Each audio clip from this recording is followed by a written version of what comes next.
ಮುಂದೆ ಸೊಸೆ ಇವತ್ತಿನ ಸಂಚಿಕೆಯಲ್ಲಿ ಶಿವರಾಮೇಗೌಡರು ವಿದ್ಯಾನ ಕ್ಷಮಿಸಿಬಿಟ್ಟು ಅವಳ ಕೈಯಲ್ಲಿ ಮನೆ ಜವಾಬ್ದಾರಿ ಹಾಗೆ ಹಣ ಜವಾಬ್ದಾರಿ ಎಲ್ಲ ಕೊಡ್ತಾರೆ. ಇದನ್ನು ನೋಡಿದ ಈಶ್ವರಿಗೆ ಹೊಟ್ಟೆ ಉರಿಯುತ್ತೆ. ಈಶ್ವರಿ ವಿದ್ಯಾಳಿಗೆ ಏನು ಹೇಳ್ತಾಳೆ ಅಂದರೆ, ನೀನು ನಮ್ಮ ಭಾವನ ಹತ್ರ ಹೋಗಿ ನಾನು ಮನೆ ಜವಾಬ್ದಾರಿ ಏನು ತಗೊಳ್ಳಲ್ಲ, ನನ್ನ ಕೈಲಿ ಆಗಲ್ಲ, ನನ್ನ ಕೈಲಿ ಇದನ್ನು ನಿಭಾಯಿಸೋಕ್ಕೆ ಆಗಲ್ಲ ಅಂತ ಹೇಳು ವಿದ್ಯಾ, ಇಲ್ಲಾಂದರೆ ನಿನ್ನ ಫಜೀತಿನೇ ಮಾಡಿಬಿಡ್ತೀನಿ ಅಂತ ಈಶ್ವರಿ ವಿದ್ಯಾಗೆ ಹೆದರಿಸ್ತಿರ್ತಾಳೆ. ಯಾಕೆ ಚಿಕ್ಕತ್ತೆ, ನಾನು ನೋಡಿದ್ರೆ ನಿಮಗೆ ಹೊಟ್ಟೆ ಉರಿತಾ ಇದೆಯಾ? ಯಾವುದೇ ಖರ್ಚು ಏನೇ ದುಡ್ಡು ಬೇಕಾದರೆ ನೀವು ಬಂದು ನನ್ನ ಹತ್ರ ಕೇಳಬೇಕು ಅಂತ ನಿಮಗೆ ಹೊಟ್ಟೆ ಉರಿತಾ ಇದೆಯಾ? ಅದಕ್ಕೆ ಹೀಗೆ ಮಾತಾಡ್ತಿದ್ದೀರಾ? ನಿಮಗೆ ಎಷ್ಟು ಸಾರಿ ಹೇಳಿದ್ದೀರಿ ನನ್ನ ಜೊತೆ ಚಾಲೆಂಜ್ ಮಾಡಬೇಡಿ, ಚಾಲೆಂಜ್ ಮಾಡಿ ನೀವು ಪ್ರತಿ ಸಾರಿನೂ ಸೋಲೋದೇ ಆಗಿದೆಯೇ?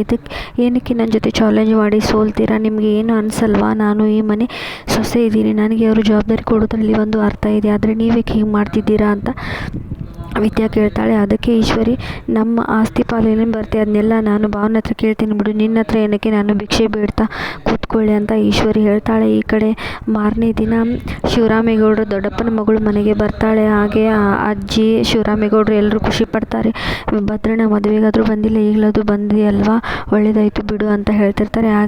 ಹಾಗೆ ವಿದ್ಯಾ ಪ್ರೆಗ್ನೆಂಟ್ ಇರೋದನ್ನು ಅವಳಿಗೆ ಹೇಳ್ತಾರೆ. ಹಾಗೆ ನಿಮ್ಮ ಮದುವೆಗಂತೂ ಬರೋಕ್ಕಾಗಲಿಲ್ಲ, ಈಗ ನೀವು ಸೀಮಂತಕ್ಕಾದರೂ ಬಂದಿದ್ದೀನಿ ಬಿಡಿ, ನನಗೆ ತುಂಬ ಖುಷಿ ಆಗ್ತಿದೆ ಅಂತ ಹೇಳ್ತಾಳೆ. ಹಾಗೆ ಏನತ್ತಿಗೆ ನಿಮ್ಮನ್ನು ನೋಡಿದ್ರೆ ನೀವು ಬಸರಿದ್ದವ್ರ ಥರನೇ ಕಾಣ್ತಾ ಇಲ್ಲ, ಎಷ್ಟು ತಿಂಗಳು ಅಂತ ಕೇಳ್ತಾರೆ. ಅದಕ್ಕೆ ಎಲ್ಲರೂ 5 ತಿಂಗಳು ಅಂತಾರೆ. ಏನೂ 5 ತಿಂಗಳು, ಇಷ್ಟೊತ್ತಿಗೆ ಸ್ವಲ್ಪನಾದರೂ ಹೊಟ್ಟೆ ಬರಬೇಕಲ್ವ, ಇನ್ನೂ ಹೊಟ್ಟೆ ಬಂದಿಲ್ಲ, ಇವರು ಪ್ರೆಗ್ನೆಂಟ್ ಅದಾರೋ ಇಲ್ವೋ ಅಂತ ನನಗೆ ಕನ್ಫ್ಯೂಸ್ ಆಗ್ತಾ ಇದೆ, ನಿಜಾನಾ ನೀವು ಪ್ರೆಗ್ನೆಂಟ್ ಇರೋದು ಅಂತ ಹೇಳ್ತಾಳೆ. ಅದಕ್ಕೆ ವಿದ್ಯಾಗೆ ಮತ್ತು ಅವ್ರ ಅತ್ತೆಗೆ ತುಂಬ ಟೆನ್ಷನ್ ಶುರು ಆಗುತ್ತೆ. ಹಾಗೂ ಮೋಹನ ಅಂತಾಳೆ, ಇವಳು ಏನು ಯಾರು ಕೇಳ್ದಿರೋ ಪ್ರಶ್ನೆ ಎಲ್ಲ ಕೇಳ್ತಿದ್ದಾಳೆ ಅಂತ ಪ್ರಶ್ನೆ ಎಲ್ಲ ಕೇಳ್ತಾ ಇದ್ದಾಳೆ, ಇವಳು ಹೇಗೆ ಮಾಡೋದು, ಮನೇಲಿ ಇಷ್ಟು ದಿನ ಅಂದರೂ ಯಾರು ಏನು ಕೇಳಿಲ್ಲ, ಇವರು ಒಂದು ಮೇಲೆ ಒಂದು ಪ್ರಶ್ನೆ ಕೇಳ್ತಾ ಇದ್ದಾಳೆ ಅಂತಿದ್ದಾರೆ.